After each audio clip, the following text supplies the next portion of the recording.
Well, they say that you're a fool. You believe in magic. I'm Paranormal Pete, and I'm on a journey to seek answers to the questions that have crossed all of our minds. What happens to us when we die? Is there an afterlife? I'm a regular guy who discovered the gift of psychic mediumship in my 30s. My passion for history and the unknown have put me right here, right now. My mantra for anything paranormal is, we don't know much and anything is possible. Join me as we find our way through the stories, evidence, and experiences of the paranormal and beyond in search of answers, even if that leads to more questions. Are you with me?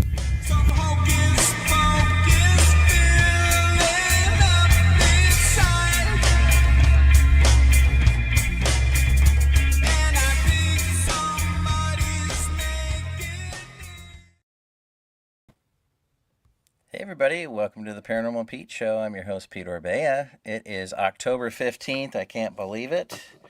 It's the spooky month. But welcome to the Sacred Spiral Network, sacredspiralnetwork.com. And you may be watching the show at my show page, facebook.com/Paranormal Pete Show. Or find it on YouTube, Paranormal Pete Show there. And welcome to the show. I've got a really fun show tonight. One of my good friends, Jason Taylor, is going to be joining us here shortly. So be sure to jump in and join the conversation. We got people jumping in already. But say hi. We'll give you a shout out. Hi, Kim. Thanks for watching. And so. There's a lot going on. I think everybody involved in the paranormal field is usually pretty busy this time of year because everyone thinks ghosts only come out in October. Not the case, but either way, it's sure been busy. I've been doing lots of ghost walks here in Little Port Gamble. If you've been on one of my tours before, go ahead and comment and say hi. And when you've been on the ghost walk. So I'm doing them every Friday and Saturday right now, and I think I'm pretty much sold out for October, which is great. I love sharing the history of this little old town, and we have experiences on the tour. Last Saturday, one of the attendees just took a random photo in the cemetery, and there's seems to be something pretty odd in the back of the cemetery. I'm still trying to figure it out, but you never know what's going to happen. A good friend of the show here, Linda. Thanks for watching, Linda. Welcome. So lots of ghost walks going on in Port Gamble. We've got coming up our first ever Ghoulish Gala, hosted by one of the shops here in town, Pretty Stick, along with Port Gamble Theater and the Greater Kingston Chamber of Commerce. There's going to be live music all night and food and drinks. And if you get an add-on for the ticket, you can come investigate the famed Walker Ames house with me from 10 to midnight on Halloween night. So if you go to portgamble.com, you can get the information for that. It is a ticketed event. And then, of course, I have a ghost walk the day after on November 1st. So that'll be a good one. And hey, Mom. I enjoy saying that. Welcome. Let's see. A week after Halloween starts the 16th annual Port Gamble Ghost Conference. And you can go to portgamble.com. Or go to portgambleparanormal.com, and there's a link there to the conference page. You can also find all my ghost walks there at portgambleparanormal.com. Yeah, it's our 16th annual, November 7th through the 9th. Tickets are selling fast. It's going to be crazy. I'm getting word that I have a few spots available for Friday, October 24th, thanks to my wonderful wife, Molly. portgambleparanormal.com. Thanks, Molly. Here I am thinking I was cool and they were all sold out. Well, there's a few spots left. Grab them while you can, but tickets for the Ghost Conference are starting to sell fast. We have an amazing lineup of speakers, including author Greg Olson, who's been on my show fairly recently, and he'll be doing a presentation called True Crime Confidential. We're really stoked to have psychic medium and Kasha Amenti back this year doing a gallery reading on Saturday night, November 8th, and that is a separate ticketed event as well. And we've got host of the Psychic Hour and the Numerology Hour and the station owner of Sacred Spiral Network, Kelly Brickle. She's going to be coming up and doing a numerology gallery reading and teaching a class as well. So there's tons of classes throughout the conference. Take a look through them all. There's a lot of varying subjects, and we've got I'm just super stoked for the vendors that are going to be there. There's going to be a lot of great authors there. We've got Jim and Joanne Clarkson coming, good friends of mine, and William Becker, he's been my psychic mentor over the years. And in fact, I'm going to be on his show. It's called Metaphysical Insights. Look it up on the Simply Spooky Network. I'm going to be on his show this Saturday. I believe it's at 2 p.m. And so I hope you'll join us for that. William and I always have fun, interesting conversations. So I'm really looking forward to that.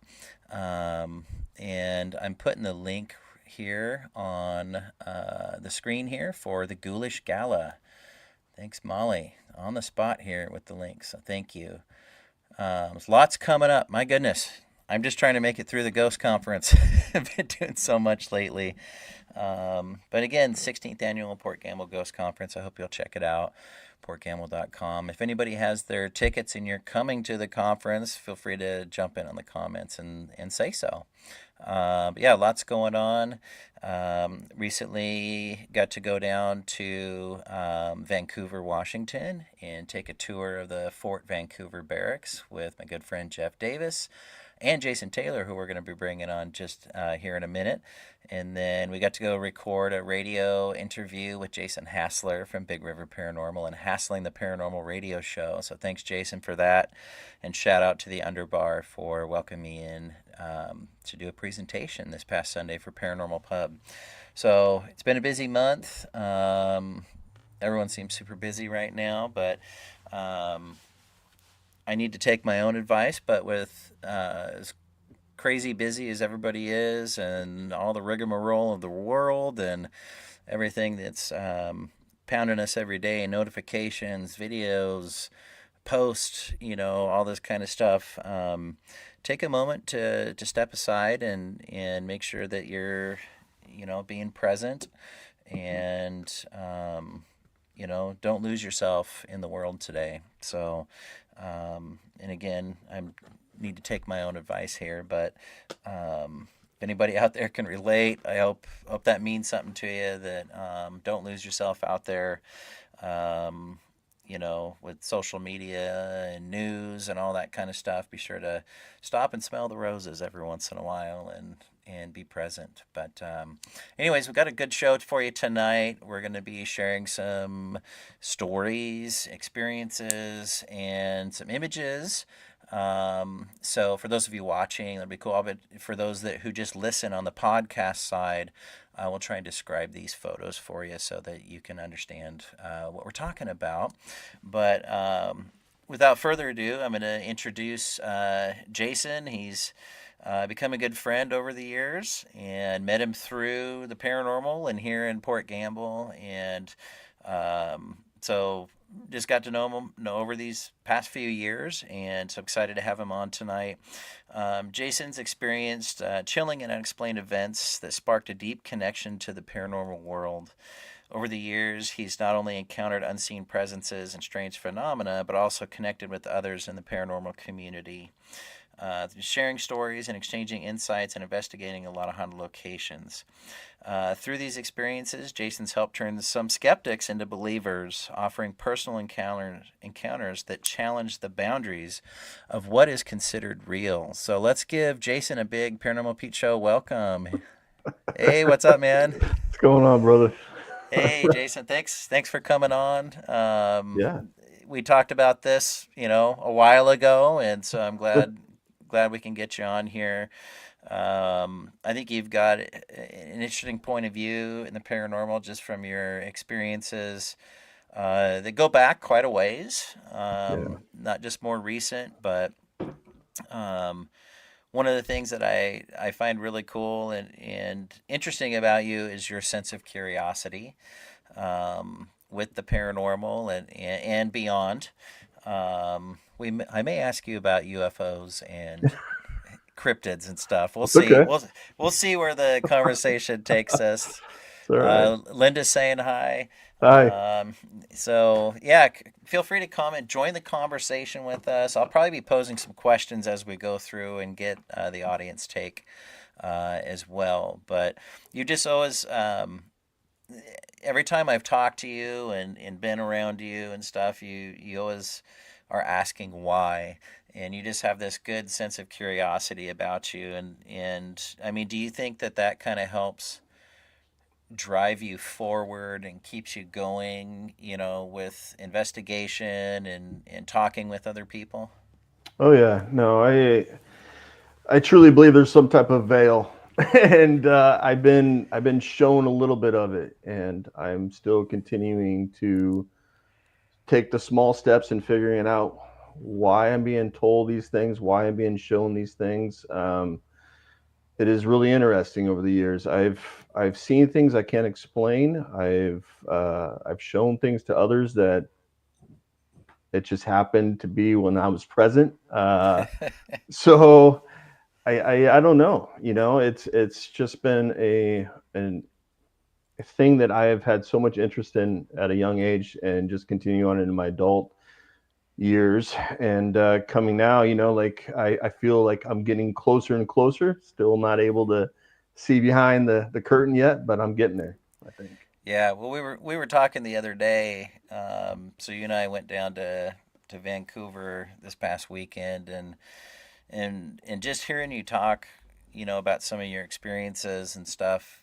You said you're taking the baby steps, and I think that's how it works. Some people are just, they're thrown both feet first into the water, and the rest of us, get a drip, until it's time. Yeah. And I think there's a right time for everybody to have the true experience, and you've had a number of those real experiences, so you're lucky. I mean, I kind of feel like you're almost a magnet. It seems like when you're out here in Port Gamble, weird stuff happens. Yeah. um, we'll talk about it a little bit later, but down in Fort Vancouver with our friend Jeff Davis, you were feeling some things, I was feeling some things, and Yeah. so I kind of, there's certain people that I think activity just kind of happens. Something just banged my door. Well, that's weird. Hello? Look at that. I'm online and something's happened over to your side. Hello? Well, that's weird. Something just, I don't know if anybody heard that. Anybody I heard it. you heard the bang? Yep.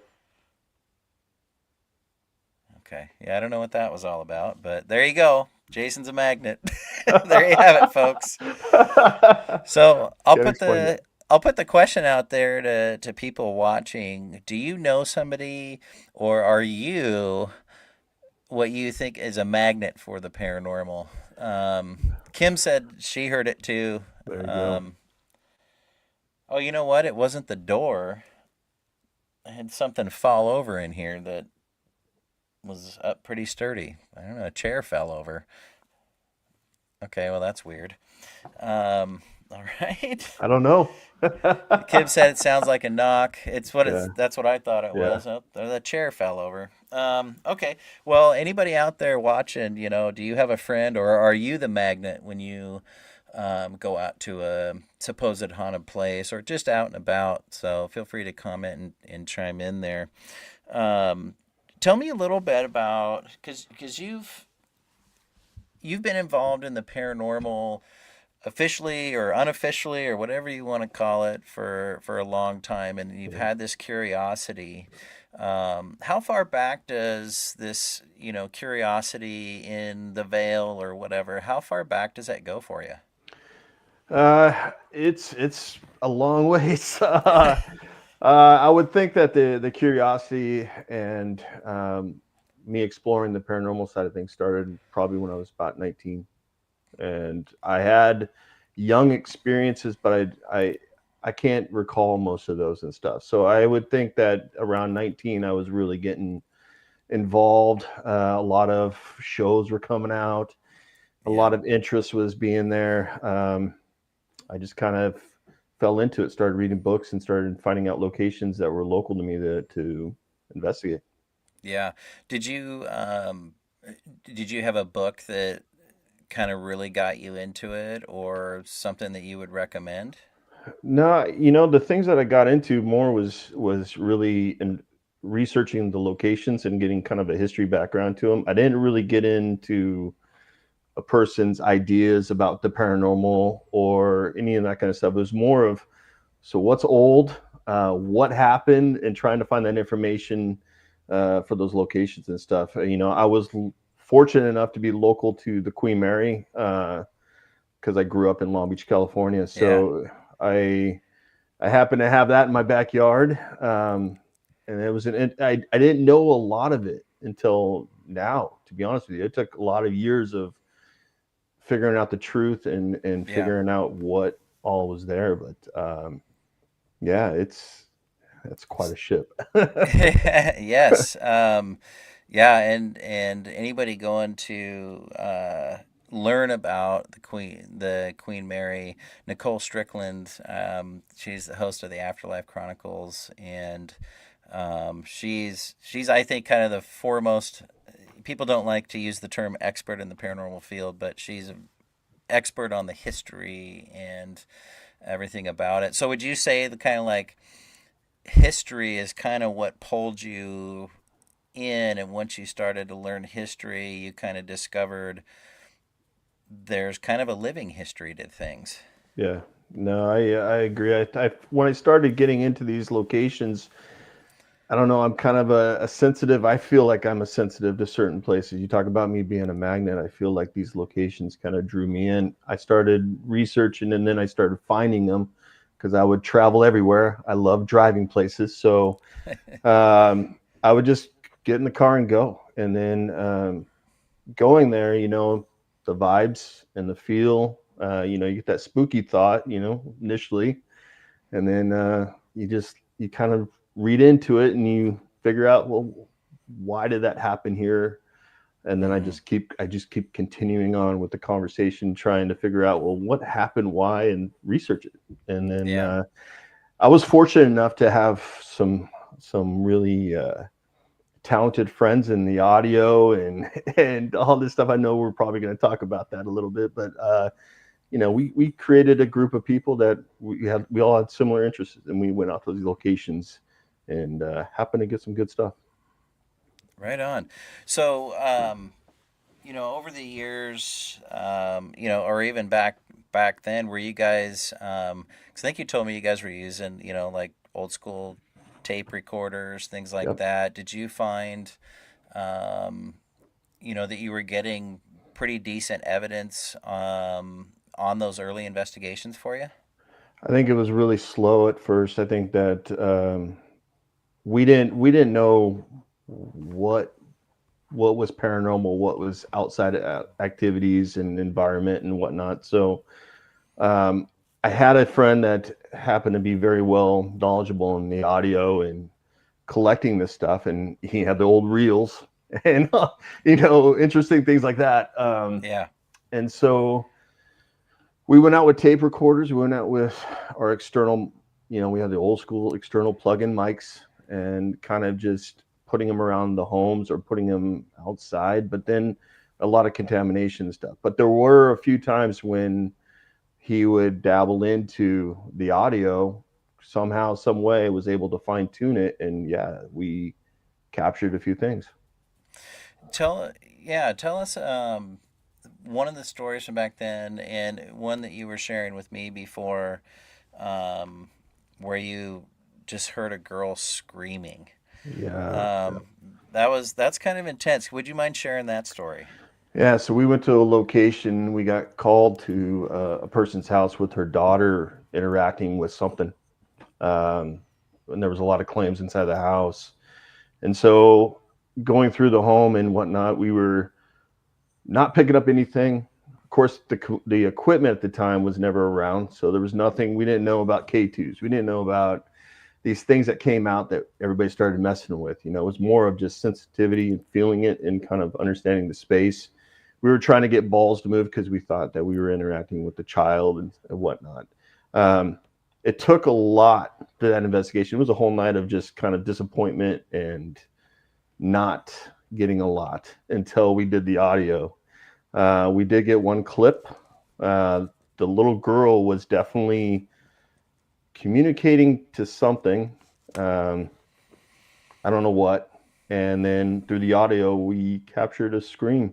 And it's interesting of the location because how I was explaining to you, the location was not surrounded by people, not surrounded by, say, you have like stores and a lot of traffic. The backyard was actually pulled into, or right in back was a flood control. So nothing, no residents, no nothing in that Yeah. direction. You could say, if you know, after talking about this, we could say that I don't know what was down in the flood control. You know, they kind of go down and they got that river pass. So who Yeah. knows what that could have been like? Um, and then there was these electrical wires and stuff. You know, the whole power pole kind of the huge drape system. I can't describe what it is, but it's just kind of like that whole. Yeah. I think you know what I'm talking about there, Yeah. Yeah. but yeah, it's just the backyard had nothing.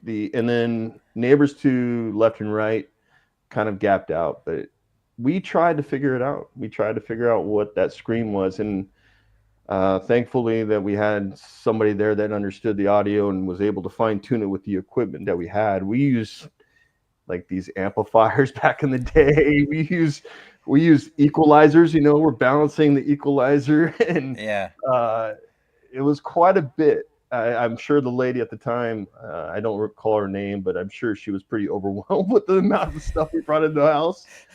Uh, but it was something, his idea, you know. I took Kenneth's direction and we went in there and we were serious about it. We wanted to help the child Yeah. and we got to scream. It was crazy. Yeah. It's crazy. Well, that's cool that, even back then, before it was cool to be a paranormal investigator, that you guys had that mindset. And Yeah. my sister's saying hi. I'll give her a shout out. Melissa, hey. um, you said a word in there, and I want to just kind of hit on it a little bit.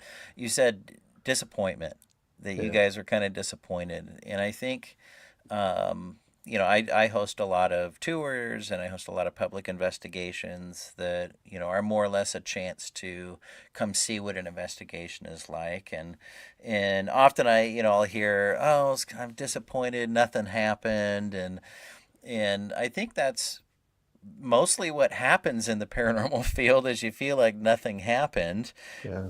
I know you've investigated and you're like, man, it's just quiet tonight, Yeah. and Yeah. but I think that expectation has to be there in this field when you're going out team investigations, or if you're going out, you got a couple of friends and you're going to go out and investigate. You got to have that expectation of, yeah, nothing might happen. Sometimes I joke, paranormal investigation is mostly you're sitting around in the dark talking to yourself.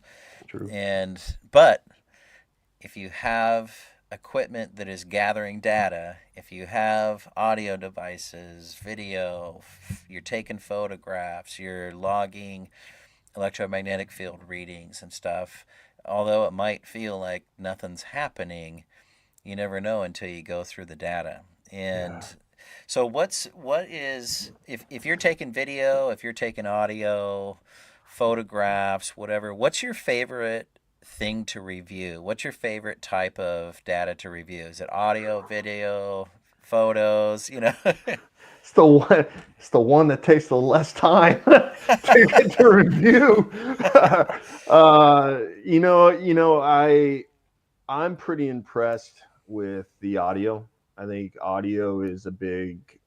It's an interesting thing, but then like we talked about earlier, um, you capture something, but then you want the visual of what was surrounding that experience, Yeah. because sometimes when you're doing audio and you're just getting, we're putting the recorders everywhere around the home or in the space, you got to also understand the what's also around you. You could have somebody walking, creaking the floor. You could have somebody that just leaned in a little bit, and you're like, oh man, we messed it. We messed with it Yeah. and stuff, and that's unfortunate. But it's just part of it's the truth to paranormal investigate. We're in the old locations where stuff creaks, Yeah. things knock, but then when you get the stuff and it's like I can't explain it because you have the visual and then Yeah. you have the audio. Yeah. It's incredible. That's the that's what you can hope for when you're investigating is that you get an audio piece, but you've also captured a video that has the audio on the video plus a separate audio device. More types of data that corroborate as the same experience. And Yeah. so I would agree with you, whatever takes the least amount of time is but I also I like audio, which is not the fastest to review. Audio Yeah. takes forever. Video is fast in my opinion, but I can't, my eyes get, I get tunnel vision and I'm sitting there watching a camera forever, Oh yeah. even at double speed, which you don't want to go over double speed. Um, you know, I was just trying to read that right there. Yeah. yeah. So Melissa says, I think sometimes the ghosts are in their ghost space watching their ghost Netflix and don't want to be social. Seriously, though, I wonder if they will hide or go to another dimension because they just don't want to engage with the living. True. Yeah, I would agree with that. I've been talking about the past couple 3 years that ghosts were people once too, and just like us sitting here right now, and so I could totally see someone that's doesn't want to be bothered, or they just want to be in their own memory and their own thought, that they'll go somewhere else. And sometimes I think if you're in a location that has a lot of reported activity and you don't capture anything, you just weren't there at the right time. But Jason's, you've been there at the right time for some Yeah. stuff. Yeah. Yeah. Tell me a little bit about, because you've investigated a number of times out at the St. Ignatius Yeah. Hospital out in Colfax. Tell us a little bit about that, and then you sent me a couple of images Yeah. that I wanted to go over with you and let the audience see. So tell us about St. Ignatius and kind of what it's meant to you. St. Ignatius and the city of Colfax is a community for me. I love the people. It's a small town out there towards Pullman. I just happened to connect with Valerie and Tina and all these people that are out there that allow me to go these locations, help with others. And again, you're talking about a magnet. Usually, when I'm on location, something interesting happens. Into skeptics kind of they look at something, they're going, how do you explain that? And I can't. Colfax, St. Ignatius Hospital for me is you enter the space and immediately you feel. At first, for me, I was not welcome until I've been going continuous back. You could feel that presence in the like, hey, you're in my space kind of feeling, and then you start wandering through the building, and it's interesting. It's really an interesting location. Nowadays, I can walk right in, and I'm comfortable. I feel like I've made my presence known and my intentions known, why I want to be there, and who I want to communicate with, and why I want to communicate with those people, those spirits. Sorry, spirits, because I have certain people, certain spirits that are there that will interact, and you call them by their name. We figured out names through methods and data that it seems to trigger that moment, and a lot of times in Insane Nations, there's a lot of residual, but live interaction, it happens. It's an incredible place. The morgue is interesting, and the nuns' quarter. If you got tattoos, they're not going to like you. So Uh-oh. yeah, it's an experience at the nuns' quarters. You have an image that you're going to share that was taken at the nuns' quarters. So Yeah, and so, well, do you have tattoos? I have a lot. Yeah, I got a few. So was it safe to say that was you felt unwelcome in there when you were first there? I've seen some stuff that I can't explain. It's mainly attitude and people coming into the space with an aggression. If you come in calm and respect the location, you'll get a good positive interaction. But if you come in aggressive, I've seen some things that I can't explain, and those individuals have not returned since then. I got it. Wow. I've always talked to them, and Yeah. I've had people that will not go back into that location because of the experience they had, and we witnessed it and proof of it, and it's crazy. Well, it's interesting that I like that you have that approach. I learned early on from my good friend William Becker, who you met this last Yeah, weekend, he's awesome. that you get back what you put out there. Yeah, And, especially when you're going to a new location, um, you know, you walk in and even being respectful, if there's things there, they're trying to check you out and get a read on you and what are you all about? And yeah, then, it makes sense that if you're respectful and you approach it and you share your intention, like you were saying, saying what you're doing and what you're there to do, I think over time you can build a rapport. Do you feel like you built a rapport there over the time? 100%, 100%. Yeah, I think that I think there's certain places there that I haven't really tapped into yet, but I know the rooms and the locations of the building that I could go to, and I could have a positive experience. And it's really unique because sometimes it happens. We always talk about how paranormal doesn't happen on your time. I got to tell you, that location, it will happen on your time if you're willing to just sit and listen and respect the location, the space too. Uh, the interactions, it's pretty crazy. Yeah. Well, I'm going to bring up an image here Yeah. and have you talk about it here. And so this is in the nuns' quarters. Um, Yeah, show me the one you're talking. Yep, that's in the nuns' quarters. and so, oops, hang on. Let me figure out what I'm doing here. There we go. So, for those watching, for those listening, what we're looking at is a hallway, and it looks like there's a room on either side of this hallway, and then at the end there's another room there. Tell us a little bit about the setting that this photo was taken in. So, where this was taken was once you go up these stairs, so you get up to the upper level of St. Ignatius Hospital, and there's a set of stairs that go up to where the nuns would have been socializing or communicating about what's going on in the building. And Mm-hmm. so there are, I believe, 5 rooms up there, and this one is coming off of the stairs. You kind of make a left, and then you go down this corridor. That's through that corridor. So you make a left and fall down to the corridor. That's the last room. Now there were, my understanding, and I'm not going to take it. I'm not going to say 100% on this because I'm not Yeah. sure. But my understanding is that back room was once occupied when the St. Ignatius was just accepting people to stay there. It wasn't Okay. necessarily the hospital or whatnot. So what we're looking at, and I circled the best I can, and you'll have another image that you'll show, Mm-hmm. is I believe we're looking at a child crawling on the floor right there. Yeah, you can see a shoulder and what looks like hair even. Yeah. And the eyes Um, and everything gleaming back at you. Yeah. Wow.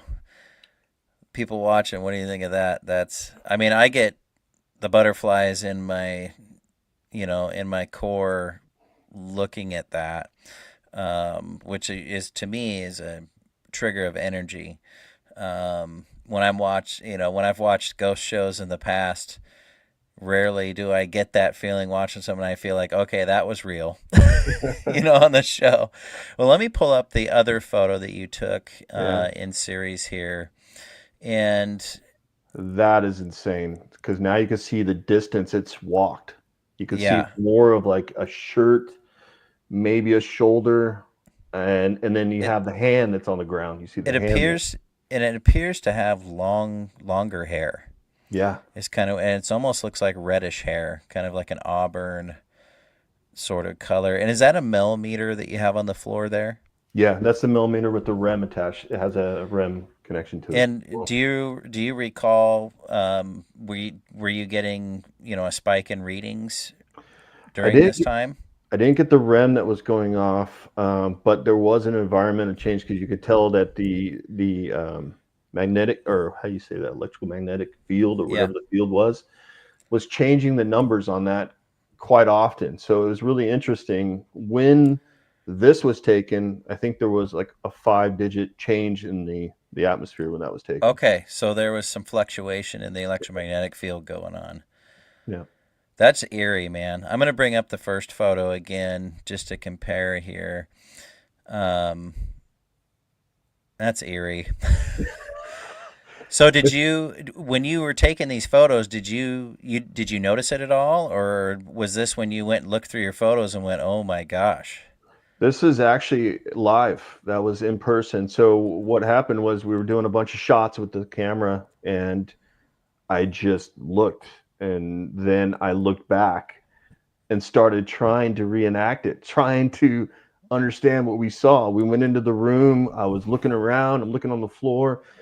It was a little dusty and there were like some droppings and stuff like animal Yeah, droppings and things like that around it. But I couldn't I took that picture for about 20 to 30 minutes, just continuously taking shots. I think my yeah, whole phone went nuts, but this was taken on just a cell phone. yeah, Nothing film.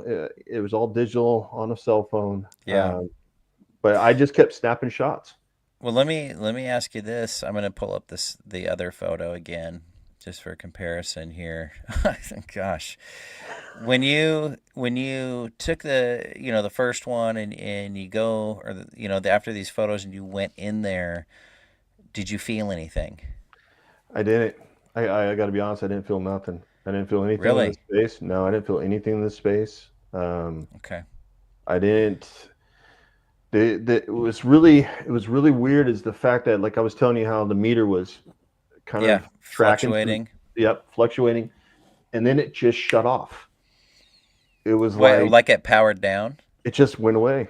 It just went away. The Okay. whole vibe and everything. So my attention was that direction initially because I was focused. I was feeling something in there. And Yeah. so I just kept shooting the pictures and stuff. But then as soon as that was captured, nothing. Dead. It just went away. Yeah, they're like, "Okay, we've shown you enough." Yeah. Well, that's what I was telling you. Like I get little steps into where that veil is, and and then it, it pulls back. and then I'm asking questions again. Like, why did you show me that? Like, why now? And especially a child. Like, I feel that's a child, and Yeah. it's kind of difficult to think that because it's a hospital. I Yeah. don't know. Yeah, it does appear to be young. Yeah. My sister-in-law Dee Dee says, "Yeah, a little creepy." And folks, you can meet Dee Dee at the Port Gamble Ghost Conference. She'll have a vendor table doing aura photography and readings, and she'll be doing a class also on birth charts. So thanks for commenting, Dee Dee. Jason, that's an incredible couple of photos there. I'm just so surprised you didn't like feel something when you went in Yeah. that room. It was like the energy, it went somewhere else. Yeah. Like Melissa was saying earlier, it just went somewhere else, and it's interesting that things keep teasing you like that, like, oh, oh, oh, no, just kidding. Yeah. So I let mean, me, oh, sorry, go go ahead. ahead. No, you No, go ahead, Jason. I was just saying it's just it's really interesting how you're absolutely right. It's like one time you get the moment, you get the experience, but we can't. It's not on the timer, and it doesn't just happen. And, a lot Yeah. of times you see these shows and these things that say, "Oh man, it just happens." No, it doesn't happen. It just doesn't happen. You gotta. It takes a moment, and you're lucky to get that moment. And once you Yeah. do, all you're doing is asking more questions. Yeah, You know. exactly. Yeah. Yeah, I mean, when I've seen things, I believe in a physical sense, not in a psychic sense, it's always so fleeting. It's Yeah. so fast, seeing an apparition in the Walker Ames house, that was behind me. And I turned to see it, and then it's gone. Seeing Yeah. an apparition walk out of the general store in Port Gamble, seeing the lady in the blue dress at the top of the stairs in the Palace Hotel, she walked out of the painting and walked away. But it's so fast, Yeah. and you just get that little bit, and maybe that's all we're meant to handle, at one time. You know, um, so I wanted to bring up another picture that you've told me before. You're like, I don't even know I how can't. this happened I or can't explain. whatever. So I'm going to bring it up here on screen and explain where this is at and what you think it could be. This was taken in a location in Montana, and this was a kind of I guess, a gathering hall, a gathering Okay. thing. I believe that there was some Mason connection to it. I'm not certain on that one, but it was just a gathering hall. And so this was a ghost walk, just people gathering up, wanting to get at some history and some understanding of Butte, Montana, and all this other stuff. And Okay. then I just taken pictures of people in the space, and there you go. Well, what I see right in the middle of the image seems to be kind of a blackened out, dark, blurry figure. Hmm. Did you notice it on your camera, like after you took it, and looked at the picture? Did you notice it right away, or when did you kind of notice it? I was more involved with the tour and listening to that gentleman that you see right there in the black that was walking around, Mm-hmm. kind of explaining the history and the place and stuff. So I didn't discover this until I got home, unfortunately. Dang. Yeah, I didn't look at anything. I had no audio. They had some tools and stuff and some equipment that you were able to use and whatnot. But that was particular to the locations. There were other locations on this tour that they were taking us in, and they were like, "Oh yeah, you could use equipment here, equipment there, and stuff like that." Yeah. And I questioned those locations. I got to be honest with you. I mean, some of them had high EMF because of electricity, and you could see it. You could see the panels. You Yeah. could see everything. But yeah, this was one I don't know how to. I don't know. I really And don't that's know. okay. That's okay to say, right? It's okay to be like, Yeah, I don't know what that is. yeah. We got JJ Paranormal scrolling through YouTube, found live. What's up, JJ Paranormal? Welcome to Hello. the show. Um, yeah, welcome in. I mean, when you got home and you're looking through your photos and you see that, did you have like what kind of reaction did you have?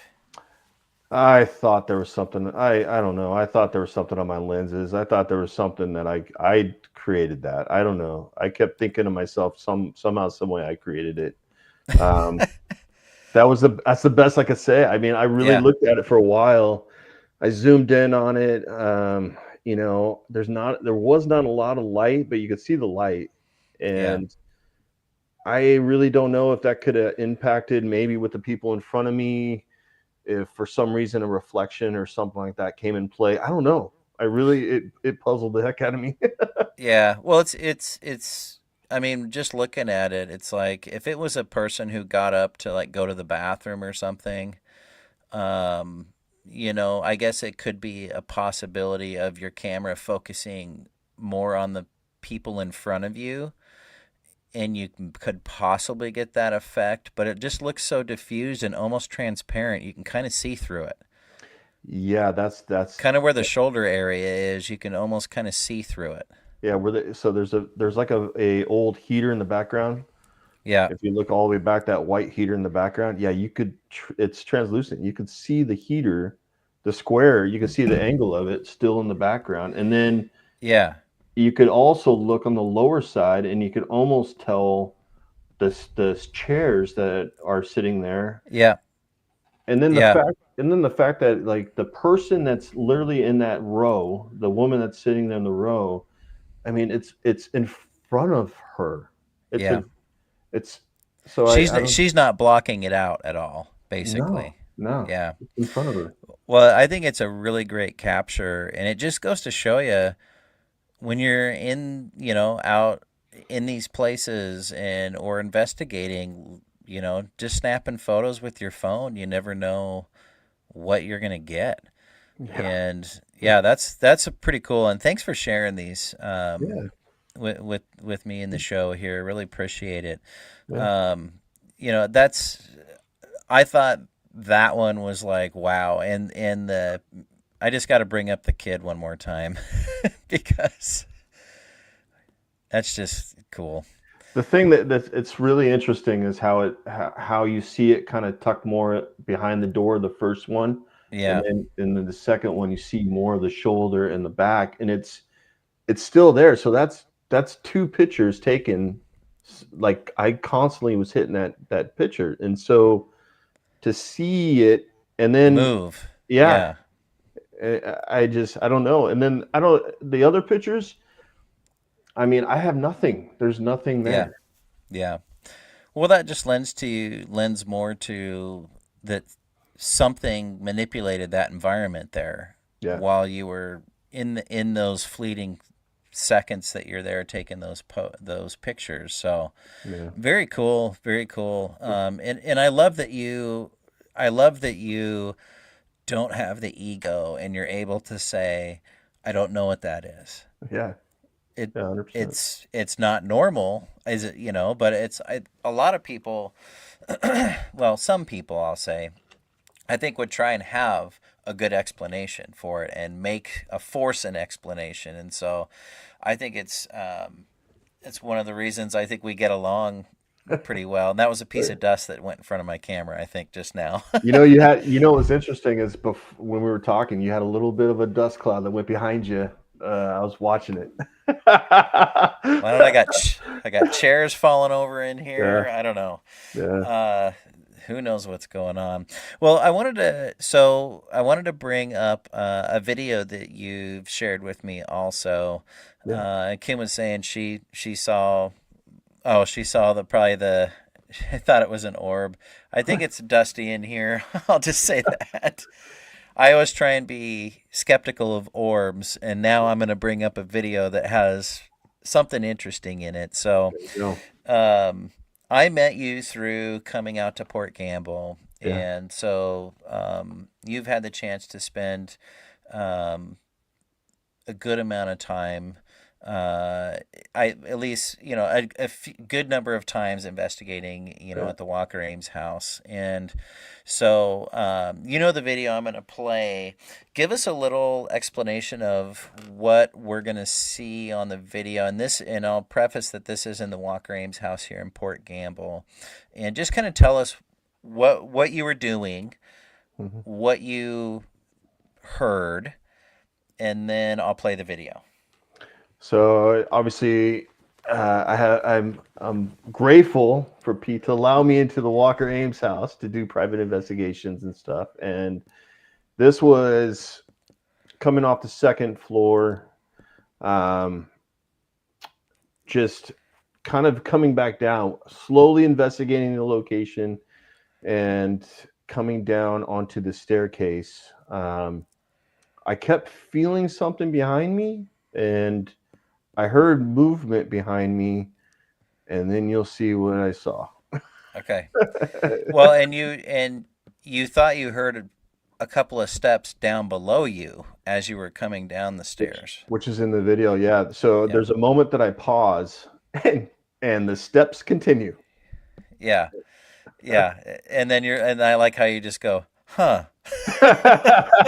Yeah, yeah. Okay, here you go. Here comes the video, and it does have the audio with it as well.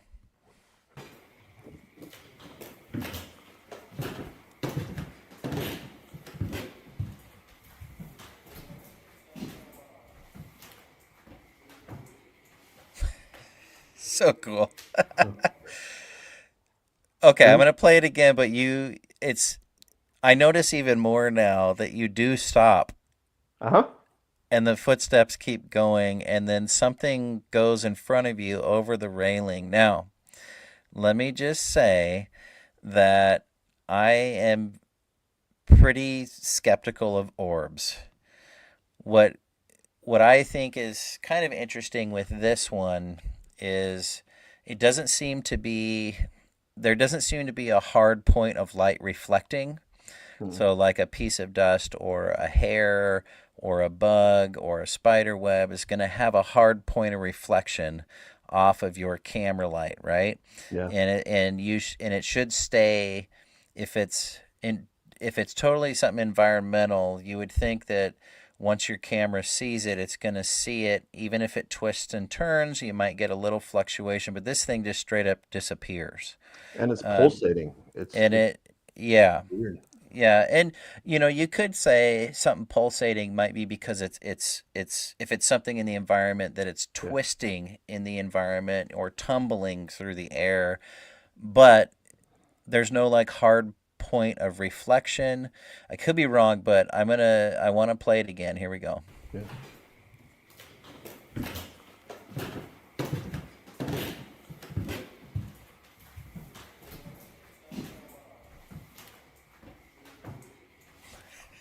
There's there's like four steps after I'm you telling stop. you. I'm telling you. Wow. That is Uh, it's one of the best. I think it's one of the best I've got. I got a few that are really interesting to me, but this one right yeah, here, because I stop and you are still hearing it, yeah, and then you see that. and you can hear me. I think I was in the basement. Is I think I was down in the basement or something, and you were coming down the stairs, so you can hear my voice off in the distance. But let me play it again one more time here.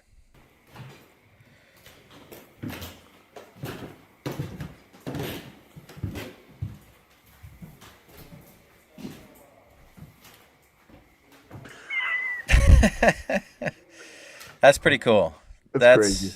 That's pretty cool. Yeah.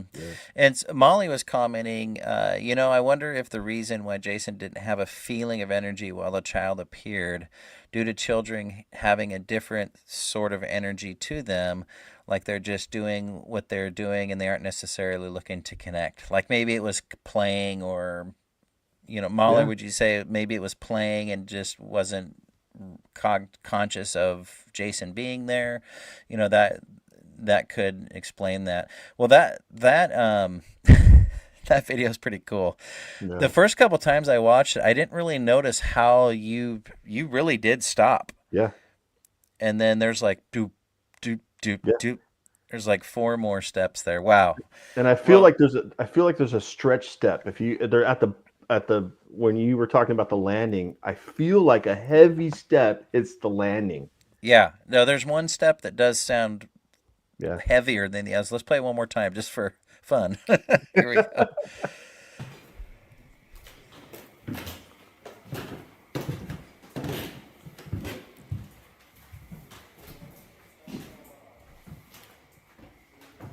And then it slowly, and then you hear the little steps. Yep. Yep, like it Yeah. turned the corner. Yep. And so one thing we were talking about earlier is um, on the stair landing, just so people know, there is I believe it to be a large cubby, and I mean it's big under Yeah. that stair landing where they, I believe, would keep firewood for the house. They would stock up this cubby that's under the stairs, and so it's pretty hollow there. And then and then the stairs turn, so it's less hollow, so you get maybe a different sound than being being on there. JJ Paranormal saying, "Oh, definitely interesting," and we got to run. Thanks for stopping in. Stop in next Thank time. you, JJ. Yeah, I think my next show is November 19th, so stop in again. Very cool. Gosh, the time just flies by here. Oh man. But I wanted to thanks for sharing those, Jason. Yeah. And I appreciate how just your approach with having the experiences, that you're open to having the experiences, but that you're trying to gather good evidence, good data, and feel it out and have that personal experience investigation also. And I think you know some people kind of tend to focus one way or the other. It's having that personal experience, or it's all about the equipment and stuff. And Yeah. I like how you kind of mix it up, mix the two together, to try and have a good picture. So I wanted to talk about, because we just went to Vancouver, and we got to do a tour of the Fort Vancouver Barracks with Jeff Davis, and he's been a good friend of this show. I've had him on a number of times, and so we were lucky enough to go down and take a tour with him. It was just you, me, and Jeff, Yeah. and so we got a lot of good information. Jeff really knows his history, and I just thought I'd throw this in there. Here's us down in front of the old hospital there at the Fort Vancouver Barracks, and one of the older established things on in the Pacific Northwest. And so we had a great time. So Jeff, if you're watching out there, we thanks again. That was a blast. But I wanted to mention that that's a place we want to go investigate. Is that hospital there? I was definitely getting the vibes off the second floor breezeway. That was, you can kind of see in there. But we got a chance to go as part of the tour. We got to go to the Grant House, although President U.S. Grant never lived there. Yeah. Just called that. But he was stationed. He was stationed at Fort Vancouver for about a year. But so the place was built in 1849 as he says a log cabin, and that's a big log cabin. um, But it it's pretty had the big. wood. It had the Yeah, wood. It still yeah. It had it. had the wood, and it was so we got to go in and kind of Jeff kind of showed us around, and I know that when I first walked in, it had that vibe to it. There was a feeling to it. I did not have an EMF meter with me. I should have brought one along with me. It was just in the Yeah. car, but it definitely had this vibe to it. There's a huge staircase kind of in the entryway. What was your kind of first impression going in there? Well, entering this space, I mean, it was occupied at the time we came in. So I mean, like we kind of rushed Yeah, through the bottom part of it and stuff. But yeah, I didn't feel so much there. And then we got it. We started getting into the club scene, and like the areas that was more for members. yeah, That was interesting. yeah. There's an area off the back that is a clubhouse that you can you have to be a member. We got to kind of peek in there. Again, I wish I would have brought an EMF meter with me to kind of see what the EMF was in that location, but I was getting all kinds of feelings off of the clubhouse. And then we went from there, and we went further up the stairs to Yeah. where the officers' quarters were, and in the room where General Sully had died. I think he said it was 1876 where Yeah. that guy Somewhere had around there. passed away. Yeah. And so I kind of was feeling something, but tell us what you felt when we went through one of the quarters in there. Well, we both looked at each other when we first walked through the door. I mean, it was, yeah, it felt unwelcome. I gotta tell you, the room felt like somebody wanted us out of there, and we were invading a moment or his space or Yeah. whatever. And then as soon as we left, I mean, we shut the doors, and the next room was fine. Yeah, the next room, yes, totally different. I think you commented in the next room we sat at this table. You're like, this looks like a seance It room, does. It big round did. table. Yeah, it did. Yeah, and I kind of felt that too. I don't know that I got the unwelcomeness.